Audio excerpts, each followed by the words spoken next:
next we have Johnathan.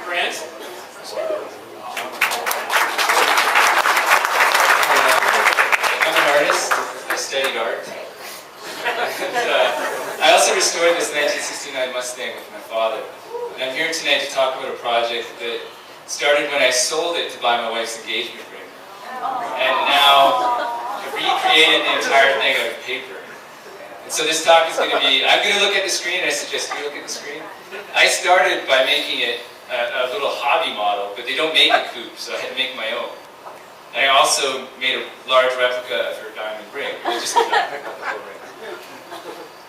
But then I decided I wanted to make it bigger. So at first I designed it in a 3D program on the computer, the entire car to scale. So I drew everything. I think the image is a little dark so you can't see, but it has the interior. But we'll get into more detail in a second. And then I decided after finding a cheap printer on Craigslist I was going to make it all out of paper, but more specifically inkjet prints.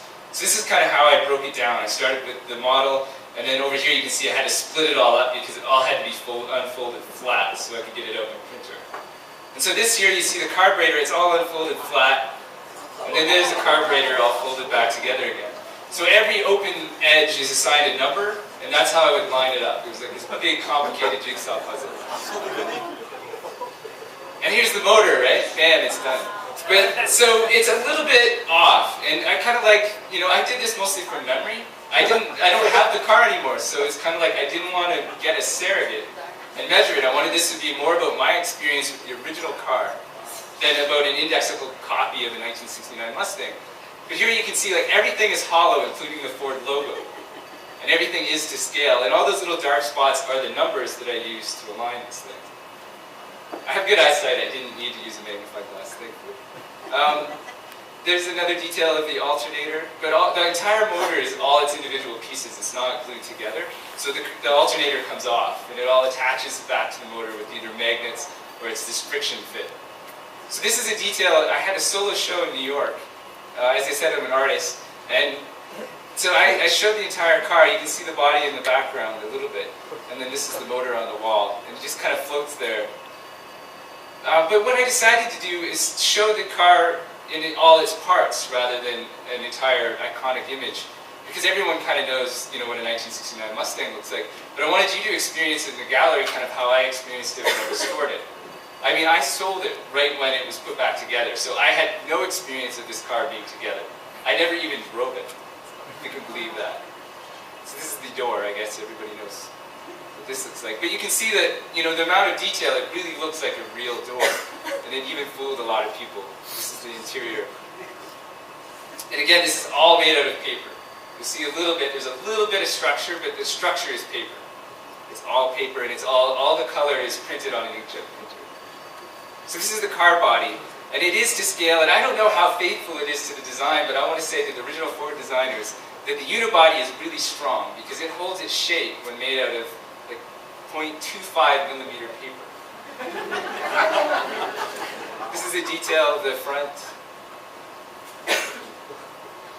And so it's sitting on actually jack stands made out of like a thick foam core paper.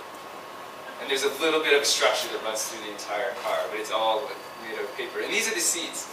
So I really liked showing the seats on the floor because it has gravity, and people would come up to it and they look like real seats. So they look like you can sit on it, and then you realize that if you sit on it, you're going to destroy the entire thing. And then these are the tires, and the tires were the most complicated thing I made. And this is the only time I'll talk about numbers. There's 60,000 polygons in a tire to make every tread. There's 13,000 individual pieces that I had to cut out and glue together. One tire took me 3 months. But then after that, I figured out how to speed it up. But you can see they're really detailed. These are the treads. I even made the Pirelli logos. The logos are actually raised. And the tires, though, the amazing thing about the tires is there's no structure. They're just folded bits. This is my spare parts. And you can see on the right the spark plug to see how detailed it is. All the white lines, they're scored and folded lines. So every white line, and then there's a quarter for reference so you get the scale. Because it's quite big right now. And so this is kind of the arrangement in the gallery. But like I said, I had never driven this car, so I kind of feel in the end that the paper version is kind of just as complete as the original, because it was just kind of like this idea of a car to me. And I only ever finished it with the idea of selling it to buy my wife's engagement ring. this is the last slide, and I just want to say, if you have any questions or you want to see further images, go to my website, jonathanbrand.com, or Google Paper Mustang. And I am going to be showing it later this year in LA, if you happen to be in LA.